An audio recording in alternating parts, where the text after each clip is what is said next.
مولا علی علیہ السلام نے فرمایا، 3 لوگ ہمیشہ پریشان رہتے ہیں: مددگار، وفادار اور دل کے صاف۔ بابرکت ہے وہ خدا کہ جس کی ذات تک بلند پرواز ہمتوں کی رسائی نہیں اور نہ ہی عقل اور فہم کی قوتیں اسے پا سکتی ہیں۔ عمل بے ریا کرو، اس لیے کہ جو شخص کسی اور کے لیے عمل کرتا ہے اللہ اس کو اسی کے حوالے ہی کر دیتا ہے۔ تمام حمد اس اللہ کے لیے ہے جس کی رحمت سے نا امیدی نہیں اور جس کی نعمتوں سے کسی کا دامن خالی نہیں اور نہ ہی اس کی مغفرت سے کوئی مایوس ہے۔ تم امیدوں کے دور میں ہو جس کے پیچھے موت کا ہنگامہ ہے۔ بے شک مال اور اولاد دنیا کی کھیتی اور عمل صالح آخرت کی کشت زار ہے، اور بعض لوگوں کے لیے اللہ ان دونوں چیزوں کو یکجا کر دیتا ہے۔ جس نے لڑائی جھگڑے کو اپنا شیوا بنا لیا اس کی رات کبھی صبح سے ہمکنار نہیں ہو سکتی۔ یہ یاد رکھو کہ لذتیں ختم ہو جانے والی ہیں اور ان کا حساب باقی رہنے والا ہے۔ اللہ جس شخص کا سچا ذکر خیر لوگوں میں برقرار رکھتا ہے تو یہ اس مال سے کہیں بہتر ہے جس کا وہ دوسروں کو وارث بنا جاتا ہے۔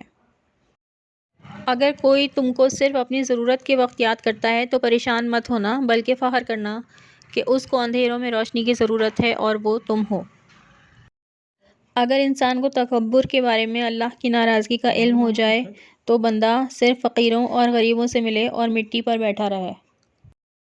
کیا موت سے پہلے اپنے گناہوں سے توبہ کرنے والا کوئی نہیں، اور کیا اس روز مصیبت کے آنے سے پہلے عمل خیر کرنے والا ایک بھی نہیں؟ جو شخص موت سے پہلے ان امیدوں کے دنوں میں عمل کر لیتا ہے تو یہ عمل اس کے لیے سود مند ثابت ہوتا ہے اور موت اس کا کچھ بھی نہیں بگاڑ سکتی۔ مجھے تمہارے متعلق سب سے زیادہ 2 ہی چیزوں کا خطرہ ہے، ایک خواہشات کی پیروی اور دوسرے امیدوں کا پھیلاؤ۔ انسان کے آنسو اس وقت مقدس ہوتے ہیں جب وہ کسی اور کے دکھ اور تکلیف کو محسوس کر کے نکلیں۔ لوگ 2 طرح کے ہیں، ایک سخی لیکن ان کے پاس پیسہ نہیں ہوتا، دوسرے مالدار مگر وہ کسی کی حاجت روائی نہیں کرتے۔ لوگوں کے ساتھ ایسا سلوک کرو جیسے تم چاہتے ہو کہ وہ تمہارے ساتھ کریں۔ خدا اس شخص پہ رحم کرے جو حق کو دیکھے تو اس کی مدد کرے، باطل کو دیکھے تو اسے ٹھکرا دے۔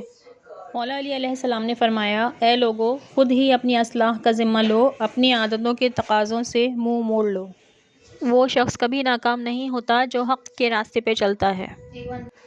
وہ بھلائی بھلائی نہیں جس کے بعد دوزخ کی آگ ہو، اور وہ برائی برائی نہیں جس کے بعد جنت ہو۔ جنت کے سامنے ہر نعمت حقیر اور دوزخ کے مقابلے میں ہر مصیبت راحت ہے۔ روز قیامت کے لیے بدترین زاد سفر بندگان خدا پر ظلم ہے۔ خاموشی بہترین حکمت ہے اور کم بولنا عقل کی علامت ہے۔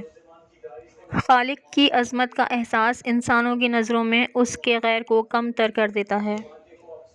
وہ اللہ ایسا اول ہے جس کے لیے نہ کوئی نقطۂ ابتدا ہے کہ وہ محدود ہو جائے اور نہ کوئی اس کا آخر ہے کہ وہاں پہنچ کر ختم ہو جائے۔